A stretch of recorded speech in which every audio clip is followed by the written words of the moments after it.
The air crackled, a blue light pulsed, bathing the English countryside in an ethereal glow. From the swirling energy stepped a figure, tall and regal. This was no ordinary visitor. This was Zarthus, Prince of Xylos. Zarthus adjusted his shimmering cloak, woven from starlight and dreams.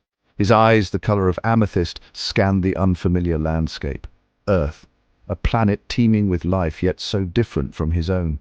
He felt a tremor of apprehension. He was alone, a stranger in a strange land. His mission was vital, the fate of his people resting on his shoulders. He had traveled light years, crossed galaxies, all in pursuit of a legend, a whisper spoken across the cosmos, a prophecy. The key to saving his dying planet lay with a girl from this world, a girl of extraordinary beauty. Xylos, a planet of vibrant flora and shimmering seas, was dying. A strange blight had fallen upon their world, draining its life force, leaving behind a desolate husk. The oracle, her voice echoing with the wisdom of eons, had foreseen the tragedy. "Find the girl," she had whispered, her words like smoke on the wind, "the one with laughter like starlight and eyes that mirror the dawn. She alone holds the key to Xylos's salvation." Zarthus, young and untested, had volunteered for the quest. Armed with advanced technology and fueled by a desperate hope, he had embarked on his journey, his destination, Earth, his mission to find the girl who would save his world. In a quaint corner of London, nestled amongst cobbled streets and charming bookshops, was Amelia's Antiques. The shop was a haven for those who cherished the past, a place where history came alive through the objects on display. Its proprietor, Amelia, was a vision of loveliness. She had an aura of grace and warmth that drew people in, making them feel instantly at home. Her eyes, the color of warm honey, sparkled with intelligence and wit. They seemed to hold 1,000 untold stories, each one more fascinating than the last. Her laughter, like the chime of distant bells, could brighten even the dreariest of days. Amelia loved her shop. It was her sanctuary, a place where she could lose herself in the magic of bygone eras. It was a treasure trove of forgotten stories, each object whispering secrets of times gone by. From ancient books to delicate porcelain, every item had a tale to tell. She had a gift, a sixth sense for sensing the history embedded within each piece. It was as if she could hear the echoes of the past, feel the emotions of those who once owned these treasures. It was more than just a business for her, it was a passion, a connection to the past. She spent hours meticulously arranging and caring for her collection, each item a link to a different time and place. Unbeknownst to Amelia, her quiet life was about to be turned upside down. The tranquility of her days, filled with the gentle hum of nostalgia, was on the brink of a dramatic change. Destiny, in the form of an alien prince, was knocking at her door, bringing with it the weight of a dying world. This unexpected visitor would challenge everything she knew and believed, and the promise of an extraordinary adventure. Amelia was about to embark on a journey that would take her far beyond the familiar streets of London, into the vast unknown of the cosmos. Zarthus found himself drawn to a shop with a crooked sign that read, "Amelia's Antiques."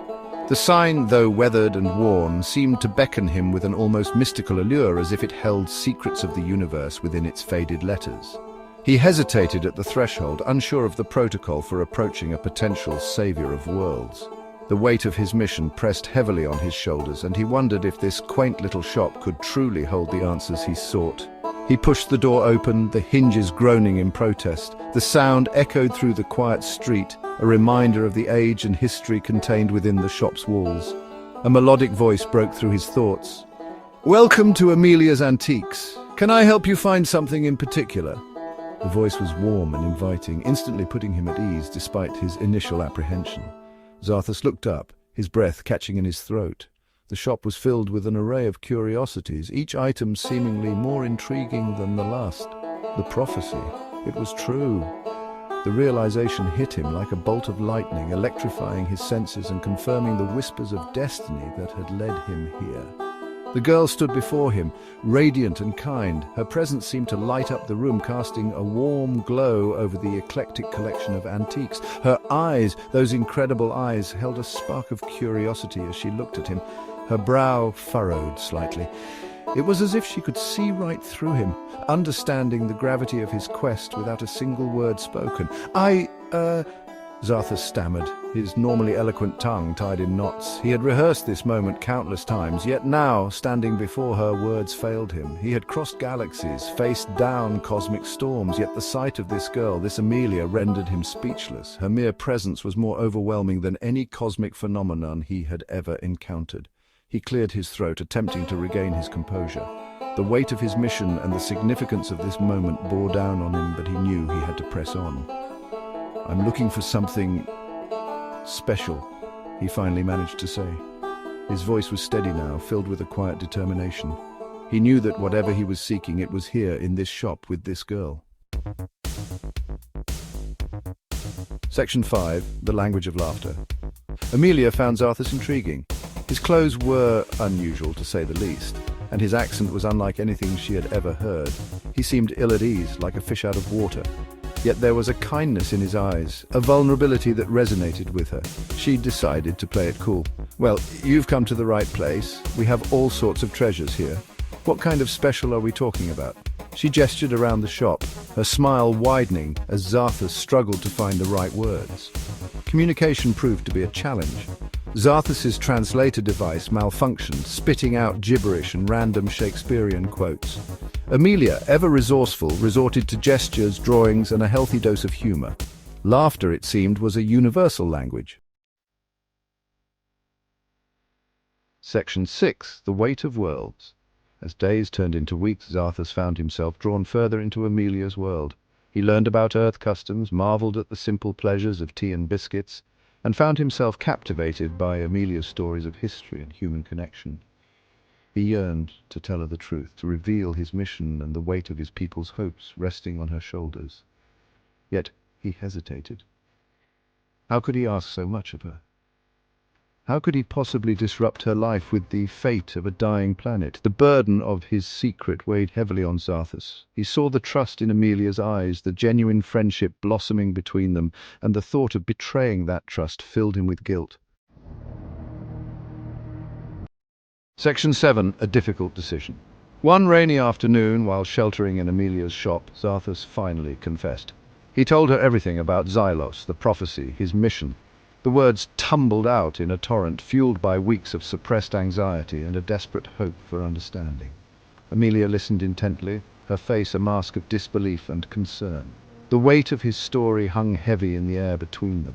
The fate of a planet, the hopes of an entire civilization, rested on her shoulders. It was a lot to process. The decision was agonizing. Could she leave everything she knew behind to help a stranger, even if that stranger was now a dear friend? Could she possibly abandon her life, her world, for a planet she had never even seen? Section 8. A Starlit Farewell. Amelia's answer, when it came, surprised them both. She couldn't go with him. Xylos was not her home, its fate not her responsibility. As much as it pained her to see Zarthus's disappointment, she knew in her heart that her place was on Earth. Tears were shed, goodbyes exchanged. Zarthus, heartbroken but understanding, prepared to face his destiny alone. As he activated his device, ready to return to Xylos, Amelia stopped him. She pressed a small, smooth stone into his hand. "A parting gift," she whispered, her eyes shimmering with unshed tears. It was a piece of meteorite, a fragment of a fallen star that she had found in her shop. "It reminded me of you," she said, a sad smile gracing her lips. "A little piece of something extraordinary that fell to Earth." Section 9. The Echo of Another World. Zarthus returned to Xylos, the weight of Amelia's absence heavy in his heart. The once vibrant planet now seemed even more desolate, a reflection of his inner turmoil. Each step he took echoed with memories of their time together. The laughter, the shared dreams, and the promises made under the alien sky. He presented the meteorite to the Oracle, a last-ditch effort to fulfill the prophecy. The Oracle, with eyes that had seen countless ages, looked at Zarthus with a mixture of hope and sorrow. This meteorite, a fragment of a distant star, held the last chance for their world. As the stone touched the Oracle's withered hand, a surge of energy pulsed through the chamber. The air crackled with ancient magic, and for a moment, time itself seemed to stand still. The Oracle's eyes glowed with an ethereal light, and a powerful wave of energy spread throughout the room. The blight that plagued Xelos began to recede. The dark, twisted vines that had choked the life out of the planet started to wither away.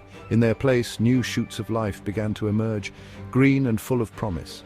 The dying planet slowly came back to life, its colors returning in a vibrant wave.